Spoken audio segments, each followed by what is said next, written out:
Mes chers frères et sœurs, la question des noms en islam est souvent source d'interrogation. Sachez qu'Allah, subhanahu wa ta'ala, dans sa sagesse infinie, nous a guidés vers ce qui est le meilleur pour nous, même dans le choix de nos noms. Il est important de comprendre que le nom que nous portons a une influence sur notre vie, sur notre identité et même sur notre destinée. Le prophète sallallahu alayhi wa sallam a dit « Le jour de la résurrection, vous serez appelés par vos noms et les noms de vos pères, alors choisissez de bons noms. » Hadith rapporté par Abu Daoud, numéro 4 1948, et authentifié par Al-Albani. Ce hadith nous montre l'importance capitale du choix du nom. Imaginez-vous être appelé par un nom qui déplaît à Allah, subhanahu wa ta'ala, le jour du jugement. Quels sont donc les noms que l'islam interdit? Avant de répondre à cette question, laissez-moi vous rappeler qu'Allah, subhanahu wa ta'ala, est unique et qu'il possède des noms et des attributs qui lui sont propres. Il est Al-Khaliq, le créateur, Al-Quddus, le très saint, Al-Malik, le souverain. Ces noms magnifiques reflètent sa grandeur et sa majesté. Or, il est strictement interdit de se donner un nom qui appartient exclusivement à Allah, subhanahu wa ta'ala. Imaginez l'audace de se nommer Al-Malik Al-Muluk, le roi des rois, alors que ce titre appartient à Allah seul. Le prophète sallallahu alayhi wa sallam a mis en garde contre cela en disant « Celui dont le nom sera le plus méprisable pour Allah au jour de la résurrection sera celui qui se donnera le nom Malik al-Muluk, roi des rois, car seul Allah est le Malik. » Hadith rapporté par Al-Bukhari, numéro 2, 1606 et Muslim, numéro 2, 1143. De même, il est interdit de porter des noms qui impliquent l'adoration d'un autre qu'Allah, subhanahu wa ta'ala. Par exemple, les noms comme Abd al-Uzza, serviteur d'Al-Uzza, sont interdits car ils font de la personne le serviteur d'une idole. Rappelez-vous, mes frères et sœurs, que notre adoration doit être exclusivement réservée à Allah, subhanahu wa ta'ala. Le prophète sallallahu alayhi wa sallam a dit « Certes, Allah interdit de vendre du vin, la bête morte, le porc et les idoles. » Surat Al-Maïda, verset 90.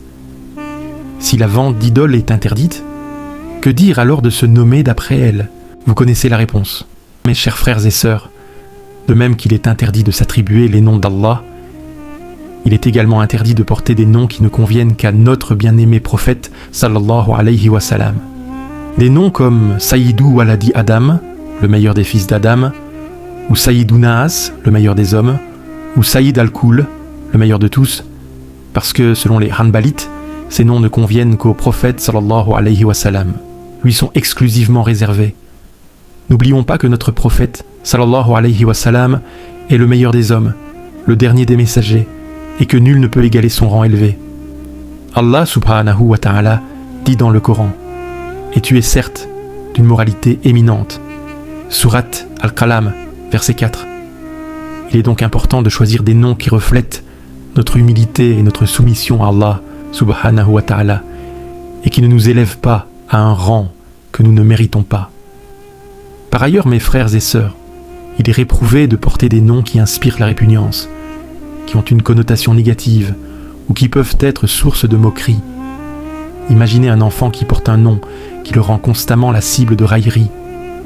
Cela peut avoir un impact négatif sur sa confiance en soi et son développement.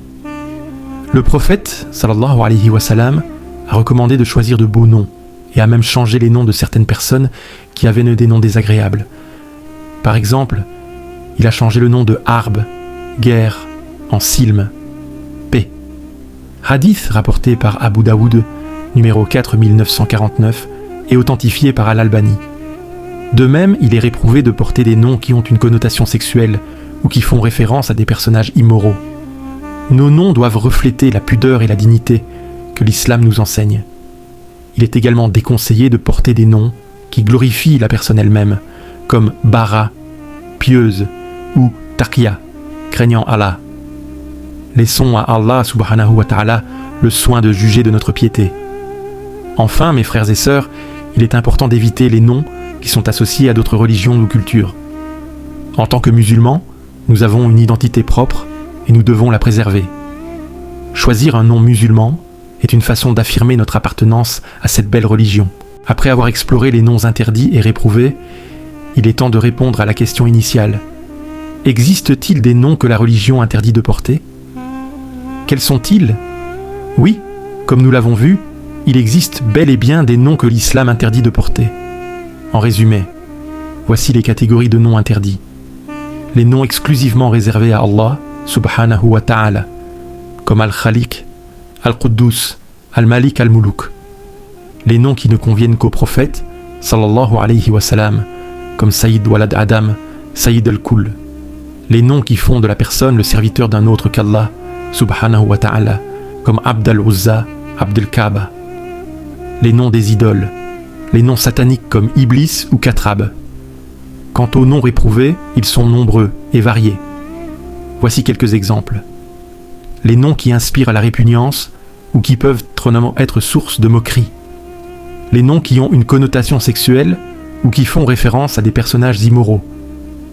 Les noms qui glorifient pas la personne elle-même. Les noms associés à d'autres religions ou cultures. Les noms d'animaux connus pour leur qualité repoussante. Les noms qui impliquent une glorification de soi en utilisant les termes islam ou din. Les noms des anges. Les noms des sourates du Coran. Mes chers frères et sœurs, le choix du nom est une responsabilité importante. Prenons le temps de bien réfléchir et de choisir des noms qui plaisent à Allah, subhanahu wa ta'ala, et qui reflètent les belles valeurs de notre religion.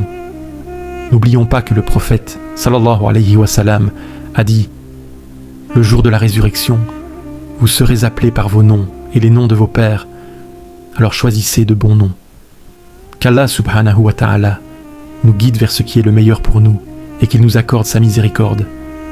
Amin.